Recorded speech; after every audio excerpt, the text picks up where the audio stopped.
What's going on, everybody? Welcome back to the channel. Jake Shavink here, and today we are continuing with a little mini series on some of my favorite draft classes in the 2021 NFL Draft. And really, today we're talking about the LA Chargers. Obviously, enjoy the powder blue all around in this scene. And we're really talking, truthfully, about their 1-2 punch, their first two picks in the 2021 NFL Draft, which I think they knocked it out of the park. The rest of the draft, but I think the first two picks were excellent. And to start off, obviously, in the first round, when you talk about a guy like Rashawn Slater, plenty of things to talk about with him. Obviously, falling into their laps, excellent value to start off for them. They get a guy in Rashawn Slater who a lot of people in the NFL and some analysts around as well had him as tackle one in this class. Why? Well, versatility for one. He's played in both right tackle and left tackle.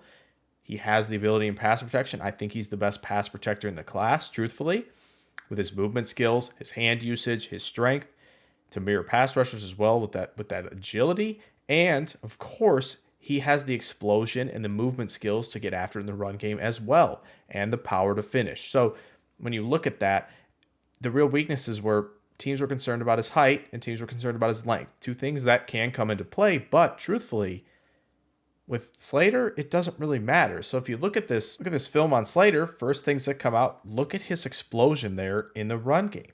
His ability to get to that second level and finish there.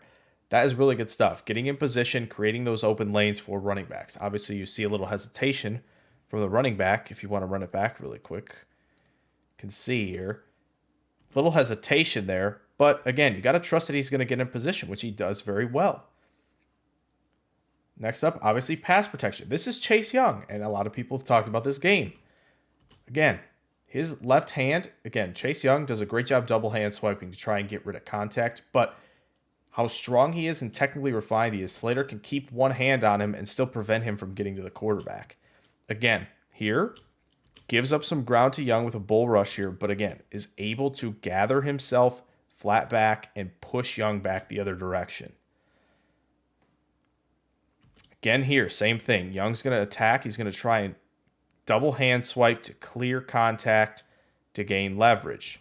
But great extension, great placement of hands to keep him from getting to the quarterback there. That is really good from him. And obviously puts the hands up to prevent holding. Here, quick out of his stance.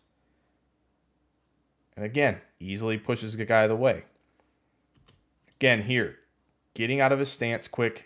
Reach block, getting around this defender here, turning him wide to create space.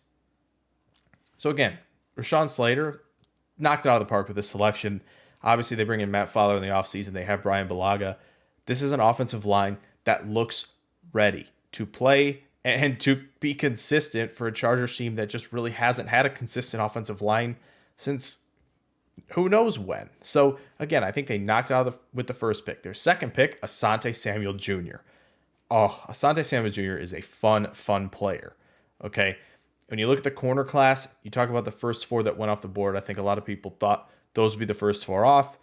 Obviously, we weren't sure where Farley was going to fall due to injury, but with Horn, Surtain, Farley, and Newsome off the board, a lot of people thought Asante Samuel Jr. was next, and he falls into their lap again in the second round. The Chargers get excellent value with another pick early in this draft.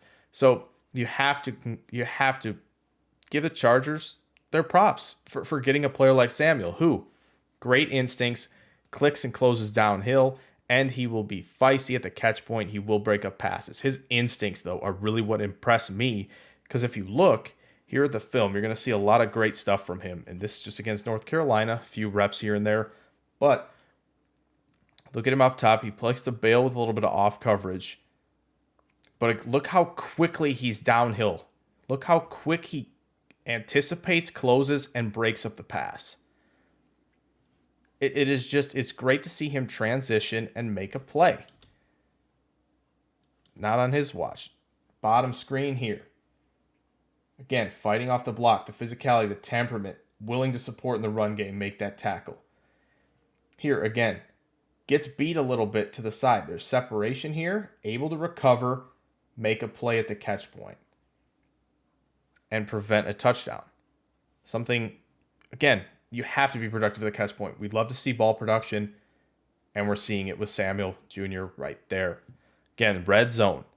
Running a fade here, great patience and positioning to break up that pass. And again, he gets his hand on that. Dyami Brown does not get his hand on that. That is all Asante Samuel Jr. right there. Now here, favorite thing. I love this about him. The anticipation and the recognition of Samuel.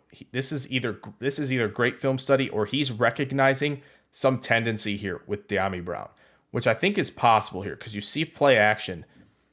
What you're going to see is he's going to stop. Usually he's bailing and turning and running with a vertical threat in Dyami Brown. Problem is, I think Dyami Brown peaks here, and I think he realizes, hey, listen, he's slowing down for a comeback route here. I'm going to jam him at the top of his route. He's not getting any separation. So I have the little peek that Brown makes to take a look, and you can see him decelerate, and I think Samuel knew what was coming here and makes the play. No pass thrown his way there. What's not to say about a guy like that? So yeah, I think the Chargers, again, just nailed the first two selections in Rashawn Slater and Asante Samuel Jr. Again, the rest of the draft, Brendan Jaimes is okay. Potential depth. Maybe he comes in, plays a little bit, maybe at guard. Trey McKitty and Josh Palmer are interesting round 3 selections. Palmer just makes plays, but I didn't think he was a third-round player. McKitty has some developing to do. So again, I don't think the draft class was super great as a whole, but the first 2 selections, the key ones that you really want to get that elite talent, they nailed it with Slater and Samuel.